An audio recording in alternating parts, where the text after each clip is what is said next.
하나님은 영이시니 예배하는 자가 영과 진리로 예배할지니라. 아멘.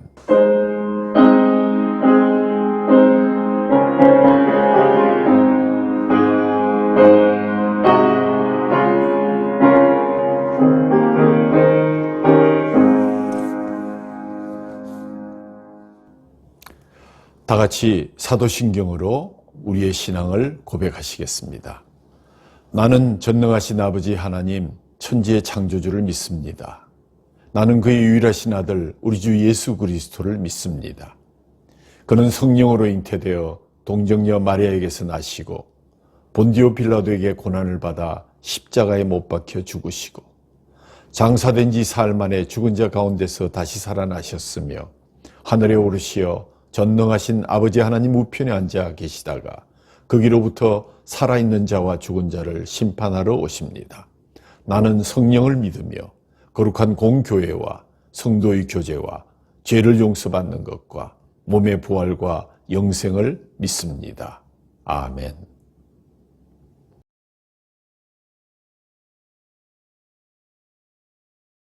전지전능하시고 거룩하신 사랑의 하나님 아버지, 성령 강림 두 번째 주일이며 삼위일체 주일 예배를 맞이하여 저희 길교회 성도들의 영혼에 성령님 함께 임재하시어 저희를 택정하신 하나님의 영광과 사랑을 찬양하고 경배드립니다.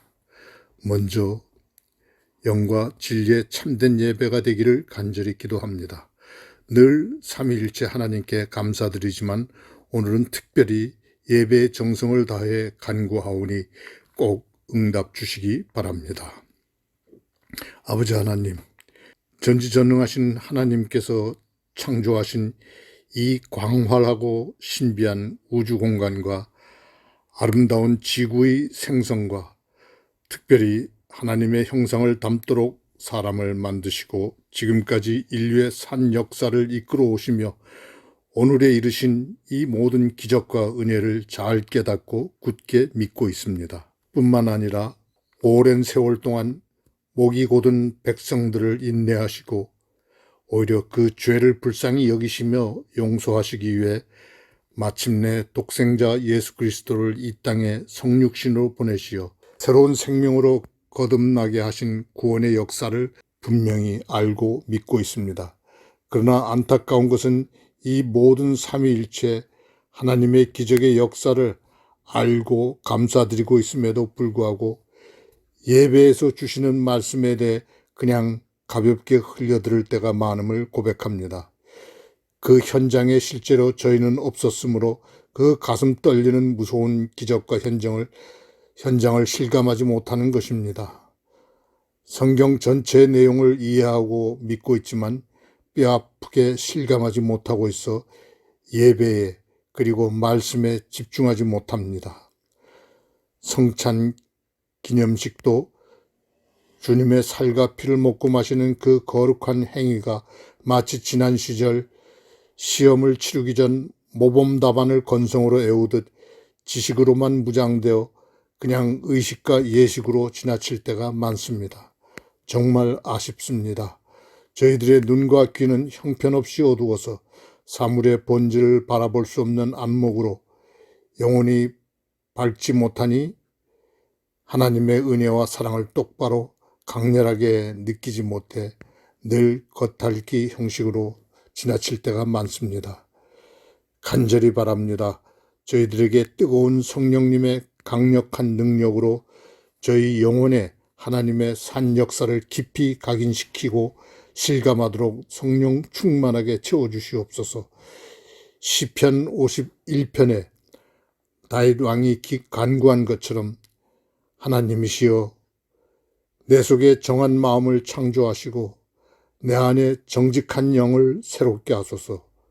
이렇게 저희 길교회도 간절히 간구합니다. 새롭게 하시고 새롭게 해주시옵소서. 안목의 종욕에서 벗어나 미혹에 빠지지 않고 영원히 중심이 되는 예배가 되게 하옵소서. 제발 번잡한 자아에서 벗어나 복음의 단순 명쾌함만 영혼에 각인시켜 주시고 실감하게 하옵소서. 주님, 모든 길교의 소망을 오직 선하신 하나님의 은혜와 축복에 의지하며 거룩하신 성자 예수님의 이름으로 간절히 기도드립니다. 아멘. 오늘 하나님께서 주신 말씀 요한복음 14장 6절에서 20절 말씀을 봉독하도록 하겠습니다. 예수께서 이르시되 내가 곧 길이요 진리요 생명이니 나로 말미암지 않고는 아버지께로 올 자가 없느니라. 너희가 나를 알았더라면 내 아버지도 알았으리로다. 이제부터는 너희가 그를 알았고 또 보았느니라. 빌립이 이르되 주여 아버지를 우리에게 보여주옵소서. 그리하면 족하겠나이다.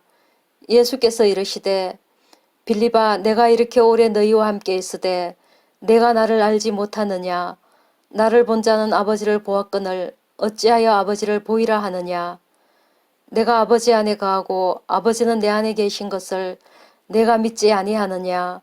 내가 너희에게 이르는 말은 스스로 하는 것이 아니라 아버지께서 내 안에 계셔서 그의 일을 하시는 것이라. 내가 아버지 안에 거하고 아버지께서 내 안에 계심을 믿으라. 그렇지 못하겠거든 행하는 그 일로 말미암아 나를 믿으라. 내가 진실로 진실로 너희에게 이르노니 나를 믿는 자는 내가 하는 일을 그도 할 것이요 또한 그보다 큰 일도 하리니 이는 내가 아버지께로 감이라. 너희가 내 이름으로 무엇을 구하든지 내가 행하리니 이는 아버지로 하여금 아들로 말미암아 영광을 받으시게 하려 함이라. 내 이름으로 무엇이든지 내게 구하면 내가 행하리라. 너희가 나를 사랑하면 나의 계명을 지키리라. 내가 아버지께 구하겠으니 그가 또 다른 보혜사를 너희에게 주사 영원토록 너희와 함께 있게 하리니 그는 진리의 영이라. 세상은 능히 그를 받지 못하나니 이는 그를 보지도 못하고 알지도 못함이라. 그러나 너희는 그를 아나니 그는 너희와 함께 거하심이요 또 너희 속에 계시겠음이라. 내가 너희를 고아와 같이 버려두지 아니하고 너희에게로 오리라.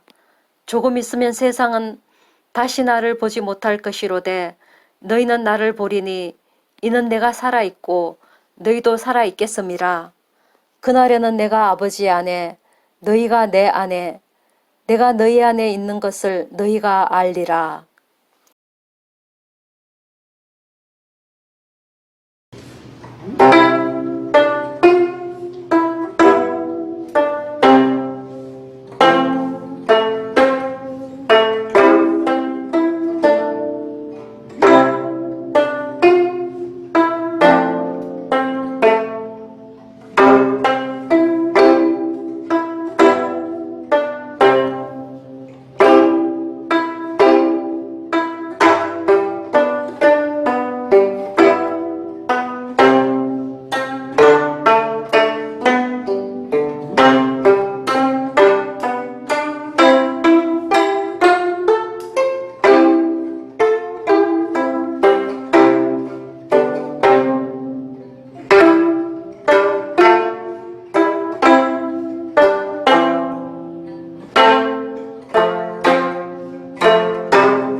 사랑하는 성도 여러분, 오늘은 삼위일체 주일입니다. 기독교 교리 중에서 가장 이해하기 힘든 어려운 교리가 바로 삼위일체 교리입니다. 성령 강림 주일 다음 주일을 교회력으로 삼위일체 주일로 제정한 것은 의미 있는 일이라고 생각합니다. 성령의 강림하심을 통해서 우리 안에 성령님이 임재하시고 내주하시게 되었습니다. 성령님의 임재하심으로 인하여 아들 예수 그리스도를 주님으로 고백하게 되었고 하나님을 아버지로 받아들이게 되었습니다. 삼위일체 하나님을 고백하고 기념하는 주일을 갖게 된 것은 결코 우연이 아닐 것입니다.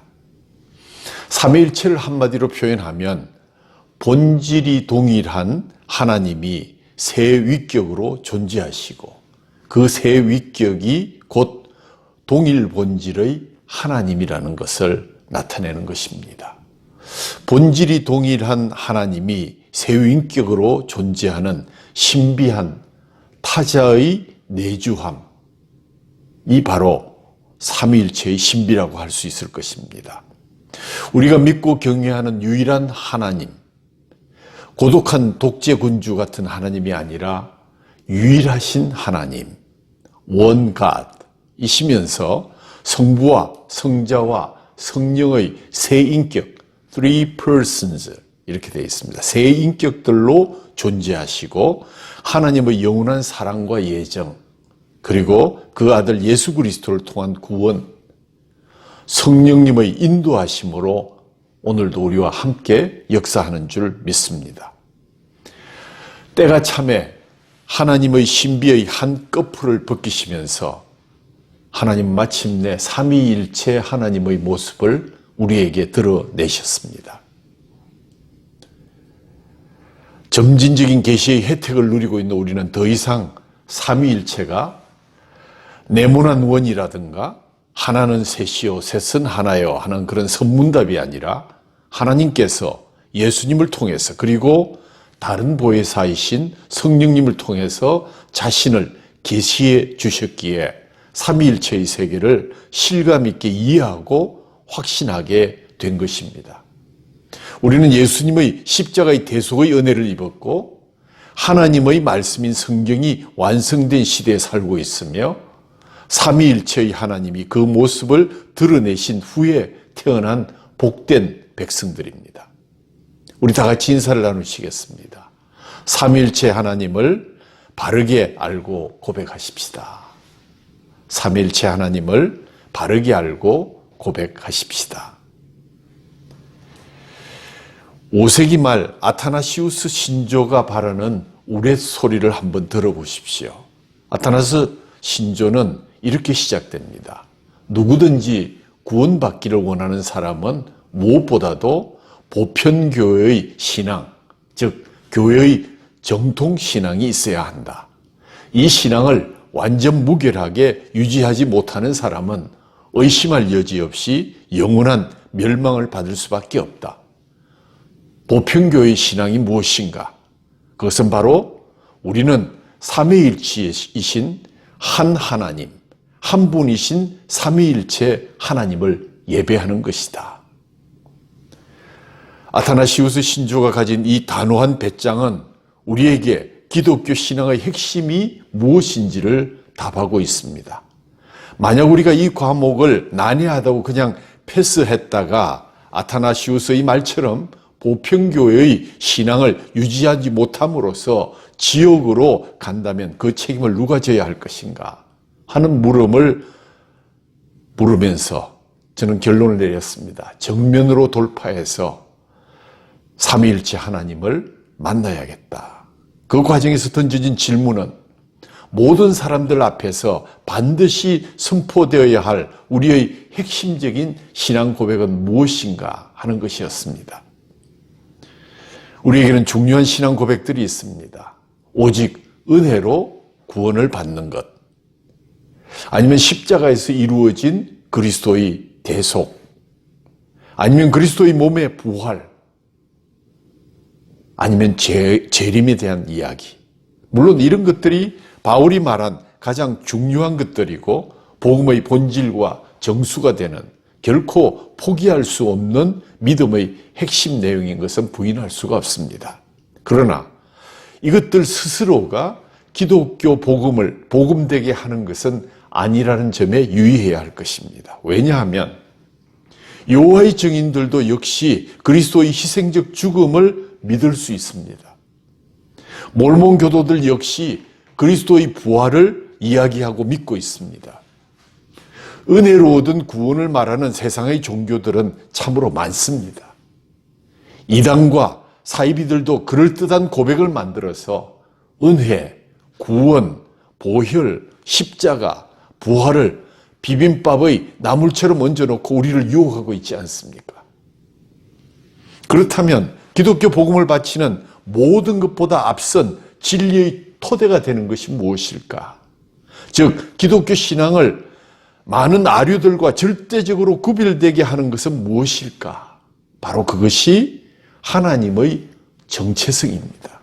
결론적으로 말씀드리면 삼위일체 하나님을 고백하고 예배하는 것이 바로 진리의 정수라고 할 수 있을 것입니다. 우리는 어떤 하나님을 예배하는가 하는 신앙 고백이 모든 교리들보다 앞서 자리하고 있다는 사실을 우리는 기억해야 할 것입니다. 우리 믿음의 토대는 그야말로 하나님 자신이며 복음이 담고 있는 각각의 모든 측면들, 창조, 계시, 구원, 부활 등은 단지 이 삼위일체 하나님이 이루어 가시는 부수적인 사역의 결과일 뿐입니다. 우리는 이 예수의 죽음을 믿을 수도 있고 그의 몸이 부활했다는 것을 믿을 수도 있으며 오직 은혜로 구원받는 사실을 믿을 수 있습니다. 하지만 내가 만약 삼위일체 하나님을 믿지 않는다면 나는 더 이상 그리스도인이 아닙니다. 기독교의 하나님은 삼위일체 하나님이시기 때문에 삼위일체는 모든 기독교 신앙 고백을 지배하는 중심이자 다른 모든 것들을 형성하고 아름답게 인도하는 진리 그 자체이기 때문입니다. 다른 어떤 종교들과도 확연히 구별되는 신비의 진리이기에 좀은 딱딱함, 지루함, 이해하지 못함이 있을지라도 이 계시된 진리는 계속 선포되어야 하고 여러분은 좀 어렵더라도 이 삼위일체라는 드러난 신비의 진실에 집중해서 경청하고 그것을 이해하셔야만 합니다. 우리 중에 몇 분이 손을 들고 목사님 그냥 하나님 하면 안 되겠습니까? 라고 질문하고 싶으실 분도 계실 것입니다. 안 됩니다. 마 하나님, 무늬만 하나님을 적당히 믿으시면 안 됩니다. 제가 예를 들어 보겠습니다. 여러분 쿠란 아시죠? 예언자 무함마드가 23년 동안 알라로부터 받은 계시를 집대성한 이스라엘의 경전에 해당하는 책입니다. 쿠란은 예수님이 말씀하신 하나님과 알라를 명백하고도 날카롭게 구분하고 있습니다. 들어보십시오. 너희는 절대로 삼위일체를 하지 말라. 삼위일체를 거부하라. 그것이 너희에게 복이 되리라. 실로 하나님은 단 한 분이시다. 그분께 영광을 돌려라. 그분은 아들을 가지실 분이 아니시다. 알라는 단 한 분이시고 만물이 알라께 의존되어 있고 낳지도 않고 나오지도 않았으며 그분과 대등한 것이 세상에는 없노라. 바꾸어 말하면 알라가 단일 위격의 하나님이다 하는 그런 말씀이 됩니다. 그렇다면 알라는 성부, 성자, 성령이신 하나님과는 전혀 관계없는 다른 신입니다. 이처럼 삼위일체 하나님이 아닌 단일 위격의 적당한 하나님을 믿고 고백하고 예배한다면 과연 우리는 구원을 받을 수 있을까요? 아니요. 절대로 구원받을 수 없습니다. 우리가 믿는다고 하지만 누구를 믿는가? 세상에 많은 광신도들이 있습니다. 믿고 있습니다. 그러나 그들은 대상이 다른 신을 믿고 있는 것입니다. 절대로 구원받을 수 없습니다. 오늘 서론이 좀 길었습니다. 그렇다면 삼위일체이신 하나님이란 도대체 어떤 하나님을 의미하는 것일까? 이름 그대로 먼저 삼위이신 하나님에 대해서 우리가 알아보고 다음에는 일체이신 하나님을 알아보는 것이 순서가 아닐까 생각합니다. 첫 번째, 삼위이신 하나님. 하나님의 삼위되심을 이해할 때 가장 중요한 것은 삼위라는 단어입니다. 잘 들으시기 바랍니다. 삼위일체 하나님의 삼위라는 말은 하나님이 세 분이라는 말씀입니다. 많은 성도들과 교회들은 하나님의 삼위되심의 삼위를 세 분으로 생각하지 않고 셋이긴 하지만 세 분이 아닌 다른 어떤 신비적인 형태로 생각하는 경향이 많이 있습니다. 삼위일체이신 하나님을 이해하기 위해서 제일 먼저 던져버려야 할 선입견이 이 잘못된 발상입니다. 더욱 위험한 발상은 삼위는 한 분 하나님이 세 가지 방식으로 나타나는 어떤 형태로 생각하기 쉽습니다. 우리 어릴 때 유년주일학교에 가면 선생님이 야, 삼위일체는 얼음이 물이 되고 공기가 되고 하듯이 그 모양이 바뀌는 거야. 나는 집에서는 엄마고 여기 나오면 주일학교 교사고 또 내 남편에게는 아내가 되는 거야. 삼위가 일체된 거야. 이렇게 설명하는데 그것은 절대적으로 잘못된 교육입니다. 더 위험한 발상은 이 삼위가 한 분의 세 가지 변화로 인해서 나타난 것, 이 생각은 초대교회가 가졌던 이단으로 규정한 사벨리우스 이단, 곧 양태론 이단이라고 하는 그러한 사고입니다. 삼위일체 하나님의 삼위, three persons, 세 사람, 세 분 하나님으로 의식하지 않으려는 사람들은 삼위일체를 바르게 이해하려는 첫 단추를 잘못 끼고 있으며 이해하기를 거부하는 사람들입니다. 삼위일체론이라는 용어를 최초로 사용한 사람은 서방신학의 창시자라고 불리우는 북아프리카 칼타고의 감독 터툴리안이었습니다. 그는 성부 고난설을 주장하는 이단들에 반대하면서 삼위일체의 본질의 단일성과 위격들의 구별성을 한 실체, 세 위격이라는 핵심 용어를 처음으로 사용하기 시작했습니다. 성부 고난설이란 200에서 250년 사이에 노에투스 등이 주장한 이론으로 그리스도는 원래 성부였는데 성부가 태어나고 고난당하고 십자가에서 죽으셨다는 양태론적인 단일 신론의 한 형태를 주장하기 시작했습니다. 이러한 양태론적인 이단에 대응하면서 하나님께서는 터툴리안을 비롯한 아타나시우스, 동방의 가파도키아 지방의 세 신학자인 바질과 그레고리 등을 통해서 삼위의 하나님이심을 정립시키셨습니다. 자, 먼저 삼위의 하나님이심의 특징은 세 분의 하나님이시다.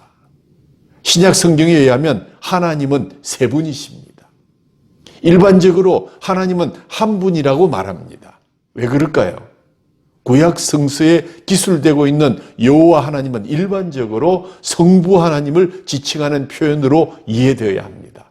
그리고 덧붙여서 신명기 6장 4절에 이스라엘아 들으라 우리 하나님 여호와는 오직 유일한 여호와의 신이 에서 표현되고 있는 유일신, 유일의 표현은 삼위일체론에 적용될 수 있는 표현이 아닙니다. 다른 뉘앙스입니다. 이 유일이라는 표현은 여호와 하나님만이 유일한 신이시고 참신이라는 그런 뜻입니다. 왜냐하면 중동 지방에 수많은 신들이 있지만 그 모든 신들은 거짓 신들이고 오직 여호와 하나님만이 참신이시고 유일한 하나님이시라는 표현입니다. 이 구약의 강력한 표현 때문에 하나님의 세분되심을 이해하는데 우리는 많은 어려움을 겪고 있는 것이 사실입니다. 구약에서 하나님의 세분되심을 뚜렷하게 이해하는 것은 쉽지 않지만 신약으로 넘어오면서 책장을 열게 되면 세분되신 하나님의 모습을 너무나 또렷하게 볼 수 있는 문장들을 찾게 됩니다. 마태복음 3장에 예수님의 세례 받으시는 장면이 묘사됩니다. 예수께서 세례를 받으시고 곧 물에서 올라오실새 하늘이 열리고 하나님의 성령이 비둘기같이 내려 자기 위에 임하심을 보시더니 하늘로부터 소리가 있어 말씀하시되 이는 내 사랑하는 아들이요 내 기뻐하는 자라 하시니라. 예수님께서 세례를 받으시는 이 장면은 삼위일체 하나님을 볼 수 있는 대표적인 장면 중에 하나입니다. 성자 예수 그리스도 위에 성령이 강림하고 계시며 하늘로부터 이 모습을 보신 성부 하나님이 내 사랑하는 아들이라는 선언이 나타나 있습니다. 어떻게 여기에 하늘에 계신 하나님이 세례를 받는 예수님이 될 수 있으며 어떻게 예수님이 비둘기같이 임하는 성령님이 될 수 있겠습니까? 다른 하나님이십니다. 예수님께서는 하나님 아버지의 사랑하는 아들이시고 하늘이 열리면서 성령이 예수 위에 강림하신 것, 이 장면에서 우리는 성부와 성자와 성령 세 분 하나님의 모습을 뚜렷이 인식할 수 있습니다. 동시에 나타나지 않았다면 저것은 이것이다 이렇게 얘기할 수 있겠지만 이것은 부인할 수 없는 동시간대에 나타난 성부와 성자와 성령의 모습이 우리에게 알려지고 있는 것입니다. 신약 성경지자들은 한결같이 세 분 하나님을 나란히 언급했습니다. 그러므로 너희는 가서 모든 민족을 제자로 삼아 아버지와 아들과 성령의 이름으로 세례를 베풀고, 만약에 아버지와 아들이 같고 아버지와 성령이 같다면 어떻게 아버지의 이름으로 그리고 아들의 이름으로 그리고 성령의 이름으로 세례를 베풀라고 하셨겠습니까? 신약은 아버지 하나님만 언급하고 있는 것이 아니고 아들이신 성자 예수 그리스도를 언급하고 있으며 성령이신 하나님을 언급하고 있습니다. 초대교회는 이 마태의 가르침에 따라 세 분 하나님의 이름으로 세례를 베풀었고 바로 이 세례를 베푼 자리가 초대교회의 삼위일체론이 형성된 삶의 자리였습니다. 기독교는 이 삼위일체의 이름으로 2000년 가까이 세례를 주고 있습니다. 신약의 복음서는 성자 예수 그리스도에 대한 기술이요, 오순절 성령 강림 이후에 사도들과 교회의 역사 속에서는 성령님의 활동이 자세히 기술되고 있습니다. 사도들은 성부 하나님 외에 다른 두 하나님을 명백하게 경험하고 계셨고 다른 두 분 역시 하나님이라는 사실을 명백하게 알게 된 것입니다. 이런 까닭에 사도 요한은 그 예수 그리스도를 뭐라 그랬습니까? 나의 하나님이라고 했습니다.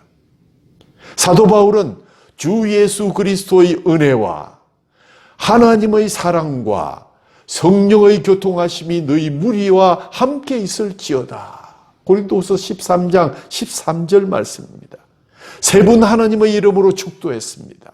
기독교는 이 전통에 따라서 2000년 가까이 삼위일체 하나님의 이름으로 축도를 하고 있습니다. 두 번째로 각각 다른 삼위 하나님입니다. 삼위일체 하나님을 이해하는데 흔히 발생하는 큰 오류는 성부와 성자와 성령을 동일한 하나님으로 생각한다는 것입니다. 성부와 성자와 성령은 각각 다른 하나님이십니다. 성부는 성자가 아니시고 성자는 성령이 아니시고 성령은 성부가 성자가 아니기 때문입니다. 이것은 팩트입니다. 예를 들어서 요한복음 14장 16절에 내가 아버지께 구하겠으니 그가 또 다른 보혜사를 너희에게 주사 영원토록 너희와 함께 있게 하리니 그는 진리의 영이라. 예수님께서 지금 말씀하십니다. 아버지께 내가 구하겠다는 것입니다. 예수님과 아버지가 같다면 아버지께 구한다는 말이 어떻게 성립할 수 있겠습니까? 그리고 또 다른 보혜사를 보내주시겠는데 그분이 진리의 영이시라고. 예수님이 직접 이렇게 말씀하셨습니다. 이 본문에서도 우리가 분명히 알 수 있는 것은 보혜사 성령은 예수 그리스도와는 다른 분이라는 사실에 또 성자께서 성부 하나님께 구하시겠다는 표현에서 알 수 있듯이 성자와 성부는 엄연히 다른 분이시라는 사실입니다. 다른 위격, three persons, 세 위격, 세 분을 인정할 때 비로소 삼위일체 하나님은 시작될 수 있는 것입니다. 성자 예수 그리스도의 공생에서 밝히 볼 수 있듯이 성부 하나님과 성자 예수는 다른 분이었습니다. 왜요? 예수님께서는 끊임없이 하늘에 계신 아버지께 기도하지 않았습니까? 예수께서 하늘에 계신 아버지께 기도하라고 제자들을 가르치셨고, 기도할 때는 나 곧 성자의 이름으로 기도하다고 가르쳐 주셨지 않았습니까? 기도는 성부 하나님께 성자의 이름으로 성령의 탄식함으로 성령 안에서 기도하는 것입니다. 성령이신 하나님은 끊임없이 우리의 기도를 도와주고 계시고 우리를 위해서 대신 간구하시는 하나님이십니다. 십자가에서 성부 하나님께서 죽으신 것이 아니고 성자 예수님께서 고통을 당하시고 운명하신 것입니다. 적당히 얼버무려서 성부 하나님이 십자가에서 죽었다, 이런 말씀은 하면 안 되는 것입니다. 이런 까닭에 성부순환설은 고대 교회에서 처음부터 이단으로 처리되었습니다. 삼위일체론을 잘못 이해해서 십자가에서 하나님 자신이 죽었다고 표현하는 경우가 흔히 있는데, 이는 정교하게 가다듬어서 표현해야 할 잘못된 표현입니다.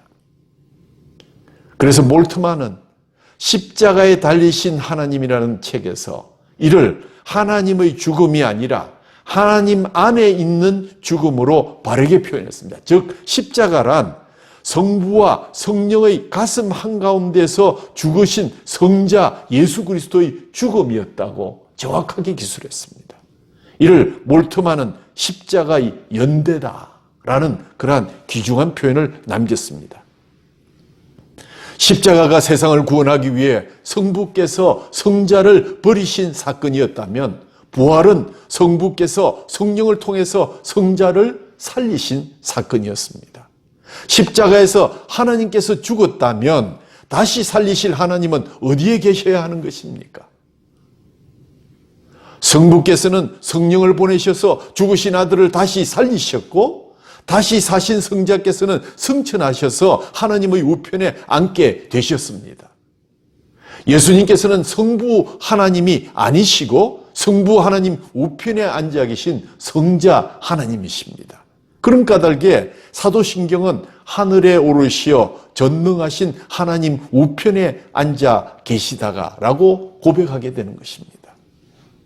예수께서 부활하시고 승천하신 후에 성부 하나님께서는 성자의 이름으로 성령을 보내셨고, 마침내 그리스도를 알게 하시고 세상을 구원하는 성령의 시대가 태동하게 된 것입니다. 요한복음 14장 26절에 보혜사 곧 아버지께서 내 이름으로 보내실 성령, 그가 너희에게 모든 것을 가르치고 내가 너희에게 말한 모든 것을 생각나게 하리라. 그러므로 성령을 또 다른 형태로 오신 예수 그리스도라 하는 것은 매우 잘못된 이단적인 표현입니다. 그럼에도 불구하고 세 번째는 세 분 하나님의 동격성을 이야기해야 합니다. 고대교회의 정통 신조들 가운데 가장 권위 있는 신조는 325년에 발표된 니케아의 신조이며 381년의 콘스탄티노플 신조, 이 두 가지가 가장 동서교회가 공히 정통 신조로 인정하고 고백하는 유일한 신조입니다. 이 둘을 합쳐서 그래서 니케아 콘스탄티노플 신조, 니콘신이라고 부르고 있습니다.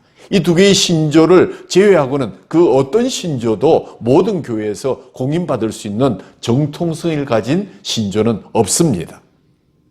그런데 이 신조에 필적할 만한 서방교회의 신조가 있으니 그것이 바로 우리가 조금 전에 고백한 사도신경입니다. 이 사도신경의 현재 형태가 갖추어진 것은 6세기 후반기라고 알려져 있습니다. 서방교회의 신조로서 오늘날 예배 때 암송되고 중요한 신조로 추앙받고 있는 사도신경은 삼위일체론의 중요한 단서들을 제공합니다. 그중 첫째는 예수께서 하나님 아버지의 외아들이라는 것과, 둘째는 이분이 부활하고 승천하셔서 하나님 아버지의 우편에 현재 앉아 계신다고 하는 고백입니다. 그리고 사도신경을 자세히 보면 세 부분으로 되어 있는데, 첫째는 천지를 만드신 전능하신 성부 하나님에 대한 고백이요, 둘째는 부활하고 성천하시고 다시 오실 성자 예수 그리스도에 대한 고백이며, 세 번째는 나는 성령을 믿으며 하듯이 성령을 믿는다는 고백과 함께 교회와 죄 용서와 부활에 대한 고백으로 이루어져 있습니다. 사도신경은 성령에 대해서는 자세하게 언급하고 있지는 않지만 성부와 성자와 성령에 대해서 각각의 항목으로 고백하고 있는 것으로 미루어서 세 분 하나님을 분명하게 드러내는 고백이라고 볼 수 있는 것입니다. 325년에 확정된 니케아 신조는 그리스도교 최초의 정통 신조입니다. 이 신조는 예수 그리스도께서 참 하나님이시다라는 것을 강조하는 신조였습니다. 이 신조는 아리우스파의 주장, 즉 예수 그리스도의 신성이 성부의 신성과 동일하지 않고 그들의 표현은 유사하다 이렇게 얘기합니다. 성자는 하나님께서 지으신 일종의 피조물로 시작이 있었고, 따라서 한때 그가 계시지 않았던 적도 있었다는 내용에 대항해서 성자의 신성이 성부의 신성과 동일하다, 동일 본질, 호모우시아를 밝힌 그러한 신조였습니다. 다른 위격이지만 동일한 본질을 가지셨다는 그러한 최초의 신조였습니다. 일부를 읽어보면 유일하신 주 예수 그리스도를 믿습니다. 그는 하나님의 독생자이시며 온 우주 앞에 앞서 나셨고 참 신이시며 참 신 가운데 신이시며 하나님에게서 나셨고 창조함을 받지 않으셨고 성부 하나님과 동일한 본질이시다. 위 니케아 신조의 예수 그리스도에 관한 항목에서 볼 수 있듯이 니케아 신조는 예수 그리스도께서 성부 하나님과 동일한 신성과 위격을 가졌다는 선언임을 알 수가 있습니다. 중요한 두 번째 신조가 381년의 콘스탄티노플 신조입니다. 니케아 신조의 발전된 형태인데 특별히 성령에 대한 그러한 자세한 고백이 들어있습니다. 읽어봅니다. 주이시며 생명을 주시는 성령을 믿사오니 그는 성부로부터 나오시고 성부와 성자와 함께 예배와 영광을 받으실 분이시며 예언자들을 통하여 말씀되셨으며, 이 성령에 관한 항목에서 특히 중요한 것은 성령께서 성부와 성자와 함께 예배와 영광을 받으실 주님이시라는 표현입니다. 이 표현은 성령께서 성부와 성자와 동일한 신성과 위격을 가지신 하나님을 고백하는 것입니다. 요약하면 교대교회의 전통 신조들은 유일하신 성부 하나님 외에 성자 예수님께서 참 하나님이시며 성령께서도 참 하나님이심을 고백하는 신조들입니다. 즉 고대교회 정통 신조들은 하나님이 세 분이심을 고백하는 신조들입니다. 그 어떤 고대교회의 정통 신조도 하나님이 한 분이시라는 표현은 하지 않았습니다. 오히려 이 세 분이 하나님이 동일한 권위와 신성을 가진 분들로서 영원토록 영광을 받으실 분이라고 선언하고 있는 것입니다. 이상 삼위에 관한 것을 우리가 알아보았는데, 두 번째는 일체이신 하나님에 대해서 알아보겠습니다. 조금 어려운 용어들이 있습니다. 첫 번째, 하나님의 상호 침투와 함께 거하심. 요한복음 10장 30절에 의하면 예수님께서는 나와 아버지는 하나이니라 라고 말씀하고 계십니다. 성자 예수와 성부 하나님이 하나라는 이 말씀은 이미 삼실론이 잘못된 것임을 드러내고 있는 중요한 말씀이기도 합니다. 삼실론이란 각 신들이 독자적인 다른 본질이 다른 그러한 세 신으로 구성되어 있다는 그러한 얘기입니다. 그러면 예수께서 나와 아버지는 하나라고 했을 때 이 말씀의 뜻이 무엇일까요? 아버지와 나는 하나이다 라는 하나를 이해하려면 사변을 해서는 안 됩니다. 즉 인간적인 생각을 섞으면 안 됩니다. 이 하나라는 말씀을 바로 이해하기 위해서는 요한복음을 쓴 사도 요한이 이 하나를 어떻게 설명하고 있는지를 살펴야 할 것입니다. 사도 요한은 나와 아버지는 하나라는 말씀을 스스로 자세히 설명하고 있는 성경인데 그 본문이 요한복음 14장 8절에서 11절을 제가 읽습니다. 빌립이 이르되 주여 아버지를 우리에게 보여 주옵소서 그리하면 족하겠나이다. 예수께서 이르시되 빌립아 내가 이렇게 오래 너희와 함께 있으되 내가 나를 알지 못하느냐. 나를 본 자는 아버지를 보았거늘 어찌하여 아버지를 보이라 하느냐. 내가 아버지 안에 거하고 아버지는 내 안에 계신 것을 내가 믿지 아니하느냐. 내가 너희에게 이르는 말은 스스로 하는 것이 아니라 아버지께서 내 안에 계셔서 그의 일을 하시는 것이라. 내가 아버지 안에 거하고 아버지께서 내 안에 계심을 믿으라. 그렇지 못하겠거든 행하는 그 일로 말미암아 나를 믿으라. 이렇게 말씀하셨습니다.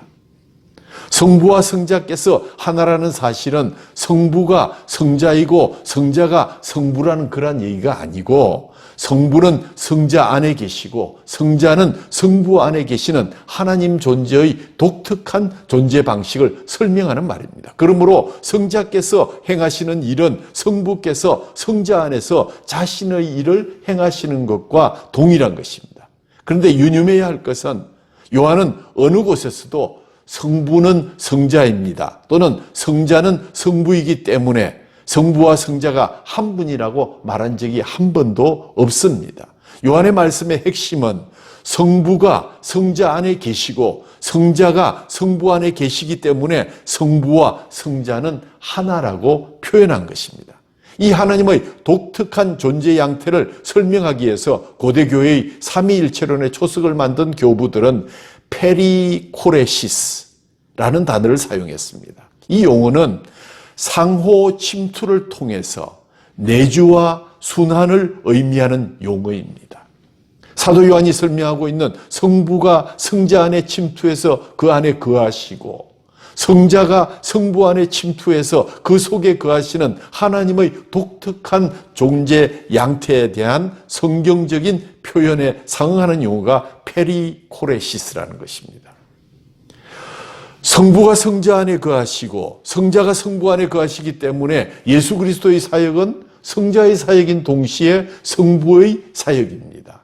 성자께서 십자가에 죽으실 때에 성부께서는 성자와 함께 성자 안에서 함께 고난을 당하셨습니다. 그러나 성자와는 다른 방식의 고난을 받으셨습니다. 성자는 자신을 세상을 위해 내어주시기 위한 목숨을 던지신 고난을 겪으셨고 성부는 자신의 외아들을 세상에 위해서 내어주시는 고난을 겪으신 것입니다. 그러므로 십자가는 성자의 고난인 동시에 성부의 고난이기도 한 것이었습니다. 이와 같은 성부와 성자의 관계는 성자와 성령의 관계에도 해당이 됩니다. 성령은 예수 그리스도의 출생 때부터 그를 잉태하신 영이었습니다. 예수 그리스도는 성령 안에서 성령을 통해서 출생하셨고 성령은 예수 그리스도의 일생 동안 그분 안에 계셨으며 그분과 함께 거하셨습니다. 그렇기 때문에 예수께서는 성령의 권능으로 귀신을 쫓아내고 병을 고칠 수 있었습니다. 성부와 성자와 성령이 하나라는 삼위일체로는 한 분 하나님 안에 다른 두 하나님이 침투하여 거하시고 계시는 하나님의 독특한 존재 양태를 설명하는 교리입니다. 몰트만의 신학을 발전시킨 볼프라는 분은 하나님의 한 위격은 그 위격만이 아니라 그 안에 다른 신적 위격들을 포함하고 있기 때문에 타자의 내주함, 다른 분의 내주함을 통해서 모든 위격은 서로 다른 위격들이지만 특별한 존재 방식으로 다른 위격들과 연대하고 있다. 이렇게 설명했습니다.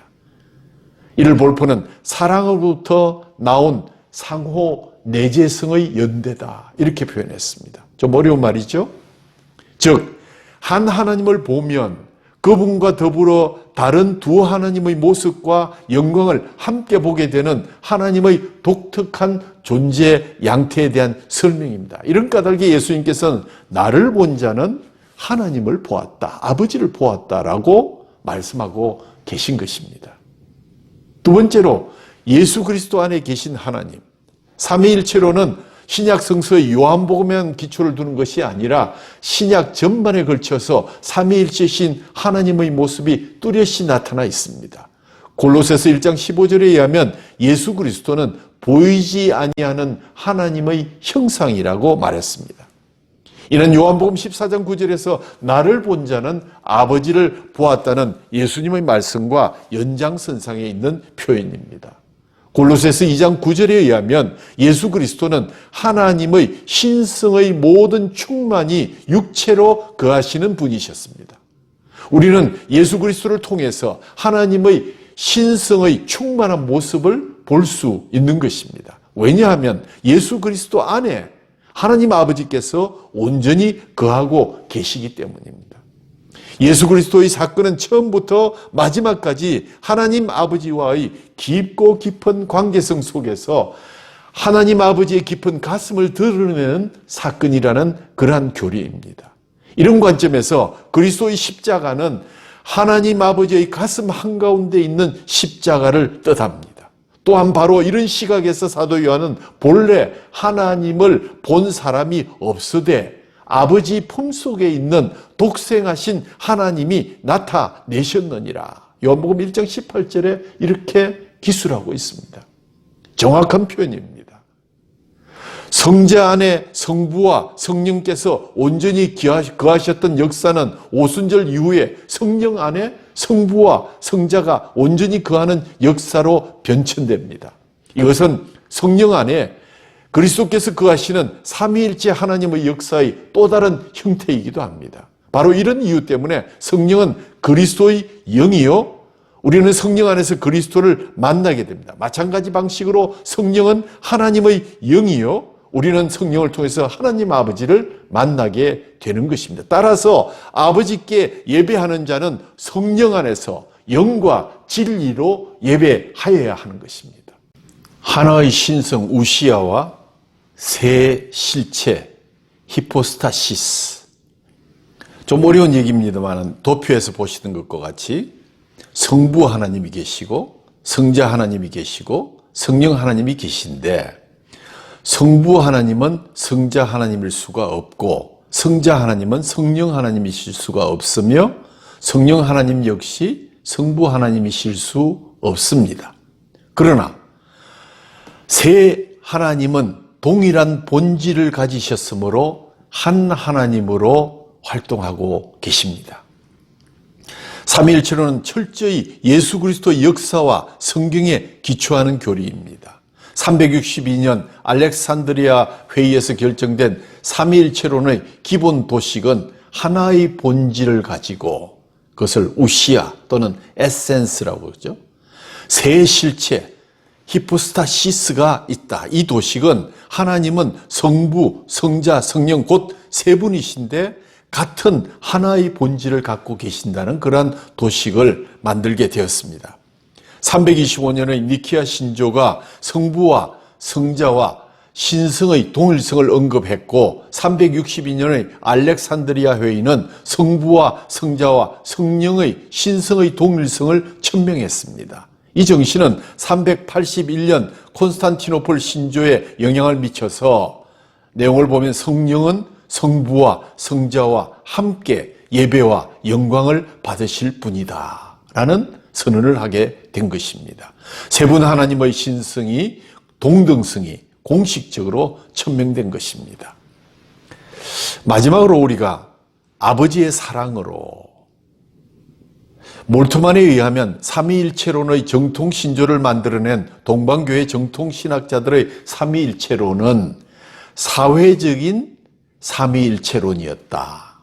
무슨 말인가 하면 사회적 삼위일체론이란 성부와 성자와 성령 세 하나님이 상호간의 교제와 관계를 통해서 하나됨을 유지하는 사랑의 사귐이 삼위일체론을 이끌어갔다라는 이야기입니다. 참으로 귀중한 발견이라고 생각됩니다. 콘스탄티노플의 신조를 만드는데 결정적인 영향을 미친 갑바도기아 교부의 맏형격인 가이사랴의 바실은 세 분 하나님의 일체성을 세 하나님의 코이노니아, 참여의 공동체 개념으로 설명하려고 했습니다. 하나님이 삼위일체로 계신다는 사실은 그리스도의 삶과 기쁨에 생명을 주는 산소와도 같은 그러한 사건입니다. 하나님에 대해서 생각하는 두 가지 아주 다른 길이 있는데, 첫 번째는 인간 자신이 지적인 능력으로 하나님을 이해하려고 다가가는 것입니다. 이 모든 것을 있게 한 누군가 혹은 무언가 분명히 있었고, 나는 그 누군가를 하나님이라고 부른다, 신이라고 부른다. 그 하나님은 모든 것을 있게 했지만 자신은 어떤 것으로부터 오지 않은 절대적인 사람이었다. 하나님은 원인 없는 원인이다. 하나님은 본질적으로 만물을 주관하는 창조자이다. 이의를 제기할 수 없을 만큼 지극히 이성적이고 타당하게 들리지만, 창조주와 통치자가 하나님의 근본적인 정체성이라고 한다면 하나님이 하나님 되기 위해서 다스릴 피조물이 있어야 할 것인데, 그 피조물은 오로지 독자적인 창조주와 통치자이신 그분의 욕구를 만족시키기 위한 하나의 피조물에 불과한 것이다. 그런 하나님이 우리에게 주는 구원은 어떤 종류의 구원일까? 만약 하나님이 지배자이고 내가 그의 지배 규칙들을 거스르는 문제라고 본다면 그가 줄 수 있는 구원이라고 해봐야 나를 용서하고 그 규칙들을 다 지킨 것처럼 대해주는 그것이 전부일 것입니다. 하나님에 대한 생각하는 또 다른 길을 소개하는데, 이것이 바로 오늘 주제입니다. 하나님의 아들 예수 그리스도입니다. 이 길은 행복하게도 전혀 다른 곳, 전혀 다른 종류의 하나님께 다가가는 길이 됩니다. 우리는 하나님을 아버지, 그 다음에 아들 하니까 아들은 아버지에 종속된 그러한 물체나 또는 사람이다, 이렇게 생각하기 쉽지만, 왜 하나님은 하나님 아버지와 하나님의 아들을 설정하셨을까? 예수께서 이르시되 내가 곧 길이요 진리요 생명이니 나로 말미암지 않고는 아버지께로 올 자가 없느니라. 오늘 말씀 중에 있는 14장 6절 말씀입니다. 하나님이 아들을 통해서 자신을 창조자나 통치자가 아닌 아버지로 계시하신 이 사건, 이런 사실을 잘 이해하기 위해서 창조 이전에 하나님이 무엇을 하셨는가, 무엇으로 계셨는가 물어보면 알 것입니다. 요한복음 17장 24절에 예수님이 분명하게 말씀하셨습니다. 아버지께서 창세 전부터 나를 사랑하심으로 내게 주신 나의 영광을 그들로 보게 하기를 원하옵나이다. 아버지께서 창세 전부터 나를 사랑하셨다는 것입니다. 이분이 바로 예수 그리스도를 통해서 계시된 하나님 아버지십니다. 창조 사역을 시작하기도 전에, 세상을 통치하기도 전에, 다른 무엇보다 이전에 하나님은 자기 아들을 사랑하는 아버지의 모습으로 계셨습니다. 만물이 있기도 전에, 하나님은 창조자와 통치자가 되시기 전에 이미 아버지셨습니다. 이런 하나님이 일하시는 모든 방식은 얼마나 아름답고 자유로운지요. 그렇습니다. 하나님은 원래 아버지십니다. 처음부터 마지막까지 아버지십니다. 그러므로 그분이 하시는 모든 일은 아버지로서 하시는 것입니다. 성부는 아버지라 불리는데 이는 그분이 정말 아버지시기 때문입니다. 이것을 비껴가려 해서는 안 됩니다. 아버지는 생명을 주는 존재요, 자녀를 낳는 존재이기 때문입니다. 만물이 있기 전부터 하나님이 영원히 아버지시라면 이 하나님은 본질적으로 사귐의 하나님, 생명을 주는 사랑의 하나님이 분명합니다. 요한이 하나님은 사랑이시라고 할 때 그는 분명히 아버지이신 하나님을 말하고 있었습니다. 요한은 하나님의 사랑이 우리에게 이렇게 나타난 바 되었으니 하나님이 자기의 독생자를 세상에 보내셨다고 말합니다. 사랑이신 하나님은 아들을 보내신 아버지십니다. 무엇보다도 이 하나님은 영원히 사랑하시고 생명을 주시며 성자를 기뻐하시는 아버지셨습니다. 그분 자체가 바로 사랑이셨고 사랑이시고 사랑하시지 않는 분일 수 없습니다. 아버지께서 창세전부터 예수님을 사랑하셨으므로 골로새서 1장에 따르면 영원한 성자가 만물보다 먼저 계셨습니다. 그리고 이 아들을 통해서 만물이 창조되었다는 것입니다. 성자는 창세전부터 성부의 사랑받는 아들로서 만물이 창조되는데 참여했습니다. 그렇다면 성부는 영원한 성자의 아버지심이 분명합니다. 성부께서는 성자를 사랑하시되 아주 특별한 방식으로 사랑하십니다. 성부께서는 아들에게 성령을 주심으로 성자에 대한 자신의 사랑을 선포하십니다. 얼마나 인격적이신 하나님이신지요. 성령의 교통하심으로 서로 온전히 하나가 되고 서로를 향한 사랑으로 타오르는 가운데 성령으로 말미암아 성부께서는 성자를, 성자께서는 성부를 기뻐하신다. 고린도서 13장 13절의 말씀을 읽어보십시오. 성령께서는 사랑하시는 빛이 하나님을 알게 하시는 가운데 사랑뿐 아니라 기쁨도 가져주시는 분이십니다. 삼위일체 하나님은 본질적으로 창조주도 아니고 통치자도 아닙니다. 심지어 어떤 추상적인 하나님은 더더욱 아닙니다. 그분은 성부이십니다. 성령의 교제 안에서 성자를 사랑하시고 성자에게 생명을 주시는 성부이십니다. 스스로 사랑이신 하나님, 만물보다 앞선 하나님은 다른 어떤 것이 아니라 사랑이실 수밖에 없으신 분이십니다. 이런 하나님을 가까이 모신다면 모든 것이 바뀌게 될 것입니다. 그러므로 성자 하나님인 예수 그리스도는 창조의 논리이자 청산인입니다.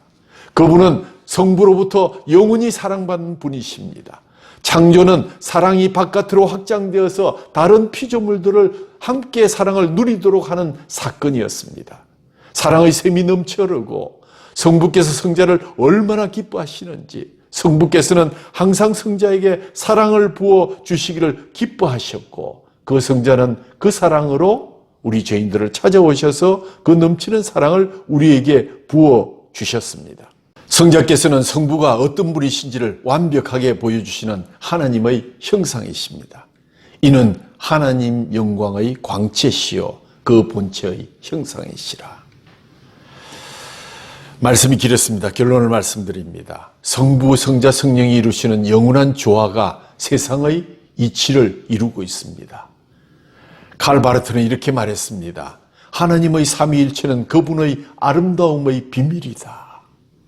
삼위의 생기 넘치는 조화, 빛나는 사랑, 넘쳐 흐르는 하나님의 선하심 안에서 발견되는 아름다움은 홀로 존재하는 이기적이고 단조로운 신의 모습과는 전혀 다른 것입니다. 하나님의 삼위일체는 모든 아름다움의 원천입니다. 즐겁고도 풍성하며 널리 퍼지는 하나님의 선하심이 바로 창조의 이유였습니다. 뿐만 아니라 삼위일체 하나님의 사랑과 선하심이 바로 모든 사랑과 선함의 근원이 되었습니다. 유의하시기 바랍니다. 삼위일체론을 형성시킨 신학의 교부들은 하나님이 세 분이라고 언급했지만 세 하나님들이라고 언급한 적은 한 번도 없습니다. 아타나시우스와 갑바도키아 교부들은 세 하나님들이 있다는 표현에 대해서 한결같이 반대하면서 오히려 한 하나님, 원 가드 속에 하나님 세 분이 계셨다라고 언급했습니다.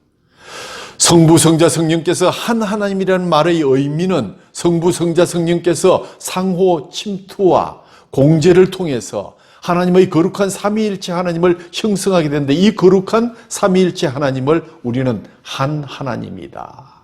다른 아류의 하나님과 구별해서 유일하신 하나님이다. 이렇게 지칭하고 있는 것입니다. 성부, 성자, 성령께서는 하나의 거룩한 삼위일체 하나님이 삶과 역사를 만들어 가십니다. 이 거룩한 삼위일체 하나님의 삶과 역사는 언제나 하나이며 그 요체는 사랑입니다. 왜냐하면 그들의 근본이 같기 때문입니다. 그리고 한 분의 삶과 역사 안에 언제나 세 분의 삶과 역사가 함께 어우러져 존재하고 있습니다. 놀라운 신비입니다. 삼위일체 하나님을 찬양하고 바르게 예배하는 것이 기독교 신앙의 기초입니다. 사랑이신 삼위일체 하나님을 따라서 길교회 공동체도 서로가 서로에게 지체가 되어 기쁨으로 섬기는 사랑의 공동체가 되기를 간절히 축원합니다. 하나님 아버지 감사합니다. 성부, 성자, 성령께서 한 하나님을 이루심은 서로에게 내주하시며 공제하시며 거룩한 삼위일체 하나님을 이루어서 오늘 우리는 그 사랑 속에 피조물로 이 땅에 왔습니다. 그리고 우리 죄인들을 주님께서 택해 주셨습니다. 우리가 영원토록 삼위일체 하나님을 예배하고 고백하는 백성들이 다 되게 하여 주옵소서. 우리 주 예수 그리스도의 이름으로 감사하며 기도하옵나이다. 아멘.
우리 주 예수 그리스도의 은혜와 하나님 아버지 극진하신 사랑하심과 성령의 위로하시고 교통하심이